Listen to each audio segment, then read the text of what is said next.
नमस्कार दोस्तों। आज हम बात करेंगे एंटोनिम्स के ऊपर जो एनडीए 1 2020 के अंदर पूछे गए थे।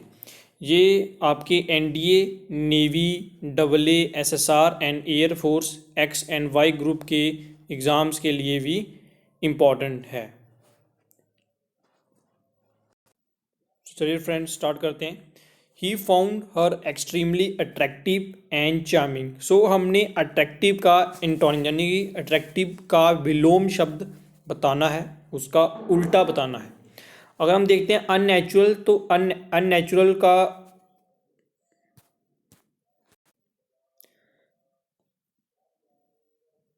का मतलब होता है अप्राकृतिक। नेचुरल होता है प्रकृति का, तो अननेचुरल अप्राकृतिक।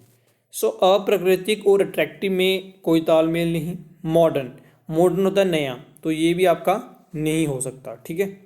अगर हम बात करते हैं रिपल्सिव की, सो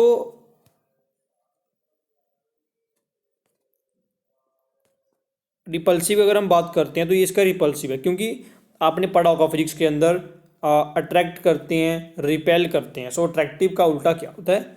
रिपल्सिव होता है। डिसअप्रूविंग का मीनिंग होता है किसी चीज़ को मूर्ख समझना, तो इसका भी कोई तालमेल नहीं है।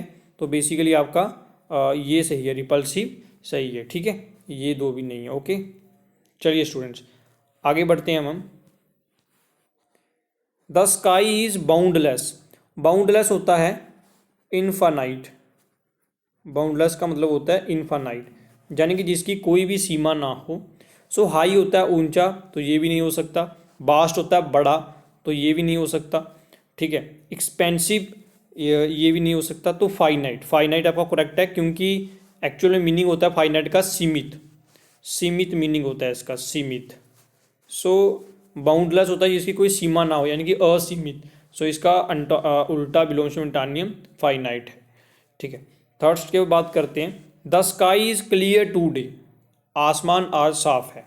सो क्लियर का मतलब होता है साफ। सो यहाँ पर अगर हम ब्राइट देखें तो ब्राइट होता है जो चमकदार हो, क्लीन होता है साफ, ये तो आपको पता ही है। ठीक है, ये इजी ज़्यादा टफ नहीं है। सो स्काई होता है ब्राइट, चमकदार। सो ये इसका विलोम शब्द, साफ का विलोम शब्द, यानी कि जो चीज़ गंदी हो, जो चीज़ क्लियर ना हो, सो ये ब्राइट नहीं आ सकता। क्लाउडलेस होता है जहाँ पर बादल ना हो, तो क्लाउडलेस और बादल ना हो और क्लियर का कोई तालमेल नहीं, तो ये भी नहीं। ब्लू होता है रंग, कलर में आता है, तो ये भी नहीं। तो ओपेक्यू, जो चीज़ आपकी ओपेक्यू मतलब धुंधला, जो चीज़ आपकी क्लियर ना हो, अस्पष्ट आप कह सकते हो, तो आपका ओपेक्यू सही है। ठीक है। चलिए स्टूडेंट्स आगे बढ़ते हैं। I have fascinating for deep waters. Deep होता है गहरा, डीप होता है गहरा।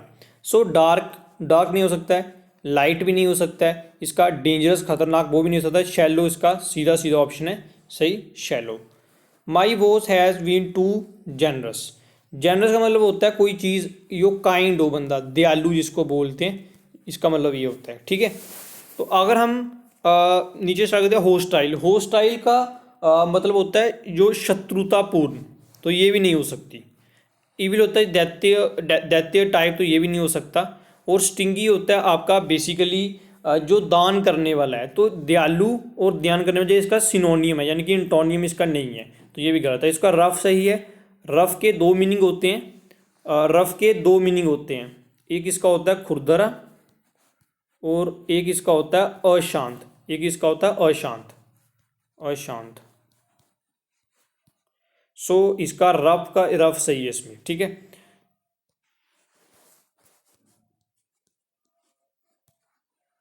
सो हम बात कर रहे हैं 6 पर। Spring is a time of plenty. देखिए प्लेंटी का मीनिंग होता है जो चीज़ आपकी लार्ज नंबर में अवेलेबल हो। ठीक है। सो यहाँ पर अगलीनेस होता है बदसूरत। बदसूरत का और प्लेंटी कोई तालमेल नहीं है, तो ये भी नहीं है। स्केरसिटी का मतलब होता है कमी होना, किसी चीज़ की कमी होना, तो ये लार्ज नंबर में, और इसका मतलब है कमी होना, तो ये आपका सही है। बाकी रफनेस तो आपको पता ही है। ठीक है, नहीं खुरदरा, ड्राइनेस, सूखापन, तो ये नहीं है, तो इसके लिए ये स्केरसिटी सही है बिल्कुल। अगला देखते हैं। He is an industrious women. Industrious मतलब होता है जो मेहनती हो, मेहनती, जो हार्ड वर्क करता हो। ठीक है, जो हार्ड वर्क करता हो। सो यहाँ पर देखिए एक्टिव होता है जो बंदा अलर्ट रहता है, तो ये भी नहीं हो सकता। ठीक है। इसका हमने जो बंदा मेहनत नहीं करता हमने वो लिखना है इसका, ये होता है मेहनती, वो बंदा मेहनत ना कर रही।